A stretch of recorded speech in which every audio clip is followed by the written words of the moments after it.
Hi hello friends అందరికీ నమస్కారం. ఈరోజు ఈ వీడియోలో తెలంగాణ రాష్ట్ర వ్యాప్తంగా రేషన్ కార్డు ఉన్న కుటుంబాలకు ముఖ్యంగా మహిళలకు సంబంధించి ప్రభుత్వం తీసుకొచ్చిన ముఖ్యమైన 2 అప్డేట్స్ గురించి ఈ వీడియోలో క్లియర్గా చెప్పబోతున్నాను.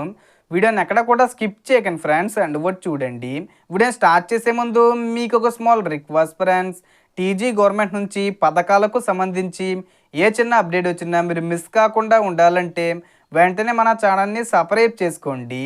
అండ్ సబ్స్క్రైబ్ చేసుకున్న వాళ్ళందరూ కూడా సబ్స్క్రైబ్ బటన్ పక్కన ఉన్న గంట సింబల్లో ఆల్ అని పెట్టుకోవడం మర్చిపోకండి ఫ్రెండ్స్. ఇలా పెట్టుకోవడం వల్ల నేను పెట్టే ప్రతి ఒక్క వీడియో మీరు నోటిఫికేషన్ రూపంలో పొందగలరు. అండ్ వీడియో మీద నచ్చితే లైక్ చేయండి ఫ్రెండ్స్. సో ఏమాత్రం లేట్ చేయకుండా వీడియోకి వెళ్ళిపోద్దాం.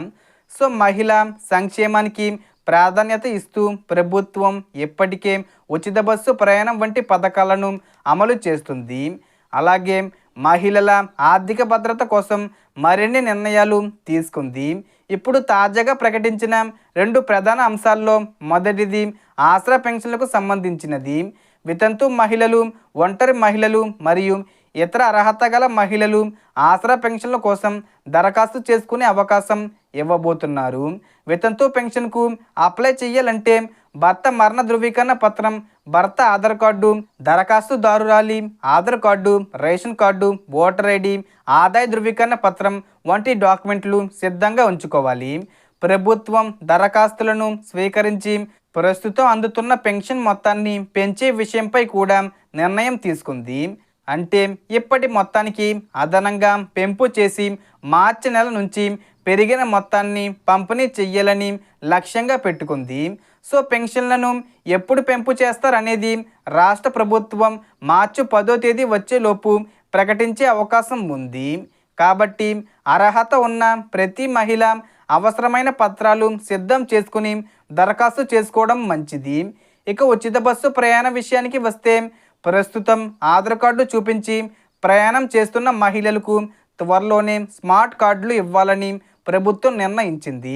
ఆ కార్డును టికెట్ మిషన్లో స్కాన్ చేస్తే టికెట్టు జనరేట్ అయ్యే విధంగా వ్యవస్థ ఉండబోతుంది. ఈ స్మార్ట్ కార్డు ఉన్నవారికి ఉచిత ప్రయాణం అనుమతించే విధంగా చర్యలు తీసుకురాబోతున్నారు.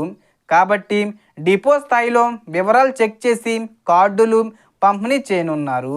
రెండో ముఖ్యమైన పథకం విషయానికి వస్తే ఎన్నికల హామీ ప్రకారం ప్రతి అర్హత గల మహిళకు ప్రతి నెల 2,500 రూపాయలు ఆర్థిక సహాయం అందించే ప్రక్రియను ప్రారంభించడానికి ప్రభుత్వం సిద్ధమవుతుంది.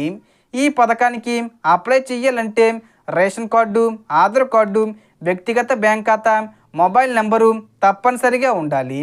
రేషన్ కార్డుకు సంబంధించిన కేవైసీ పూర్తి చేయాలి. అలాగే బ్యాంక్ ఖాతాకు ఎన్పిసిఐ లింకు యాక్టివ్గా ఉండాలి. అప్పుడు మాత్రమే డబ్బు నేరుగా ఖాతాల్లో జమ అవుతుంది.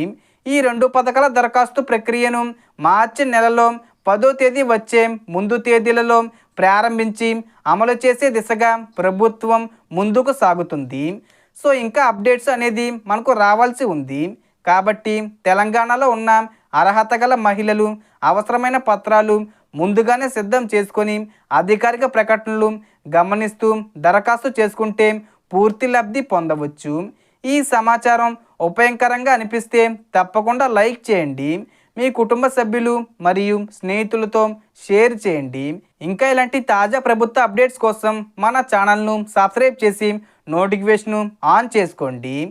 Thanks for watching.